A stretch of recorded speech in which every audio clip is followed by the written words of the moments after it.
এখানে সিটি কর্পোরেশনের আজকে 1300 স্টাফ এসেছে। তারা আজকে আমাদের পুরো বিশ্ববিদ্যালয়কে ক্লিন করে দিয়ে যাবে, কিন্তু এরপরে যদি আমরা নিজেরা যত্রতত্র ময়লা ফেলি তাহলে এই যে ক্লিনিং আজকের ক্যাম্পেইন সেটা সার্থক হবে না। এটা তখনই সার্থক হবে যখন আমরা আমাদের নিজেদের মধ্যে অ্যাওয়ারনেস তৈরি হবে, আমাদের নিজেদের সিভিক এডুকেশনটা আমরা সঠিকভাবে আমরা প্রয়োগ করতে পারবো। ইতিমধ্যে আমাদের সম্মানিত সচিব এবং প্রশাসক বলেছেন, আমরা উন্নত দেশে দেখতে পাই প্রত্যেকটা বিশ্ববিদ্যালয় নিট অ্যান্ড ক্লিন, এবং বিশ্ববিদ্যালয়ে যারা অংশীজনরা আছে, স্টাফ, এরপর শিক্ষার্থী, ছাত্র, তারা বিশ্ববিদ্যালয়কে নিট অ্যান্ড ক্লিন রাখার জন্য তারা সবচেয়ে বেশি দায়িত্বশীল আচরণ করে।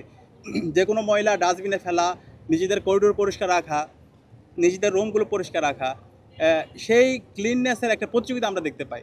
তো আমাদের এই ঢাকা বিশ্ববিদ্যালয়কে যদি আমরা ক্লিন রাখতে চাই, সবার আগে আমাদেরকে দায়িত্বশীল আচরণ করতে হবে। তো সেই জায়গা থেকে আমরা সবাইকে অনুরোধ করবো, বিশ্ববিদ্যালয়ের শিক্ষার্থীদেরকে আমরা নিজেদের সেলফ অ্যাওয়ারনেস যে বিষয়টা আছে সেটা যেন আমরা নিজেরা ধারণ করি এবং আমাদের জারি থাকবে। আজকের আমাদের যে ক্লিন অ্যান্ড গ্রিন যে ক্যাম্প শুরু হচ্ছে, সে ক্যাম্প সার্থক করার জন্য ইতিমধ্যে আমরা আমাদের 18টা হলে 18টি ইউনিট করেছি। এর বাইরে বিশ্ববিদ্যালয়ে আমাদের ফ্যাকাল্টি এবং আমাদের বিভিন্ন যে প্রাঙ্গণগুলো আছে সেগুলো ক্লিন করার জন্য আমাদের অনেকগুলো টিম ভাগ করা হয়েছে। আমরা আশা করছি একদম শেষ পর্যন্ত আমরা সবাই একসাথে কাজ করব এবং এর মাধ্যমে আমাদের পুরো বিশ্ববিদ্যালয় ক্লিন অ্যান্ড গ্রিন ক্যাম্পাসের মাধ্যমে আমরা সারা বাংলাদেশে চমৎকার একটি বার্তা দেবো।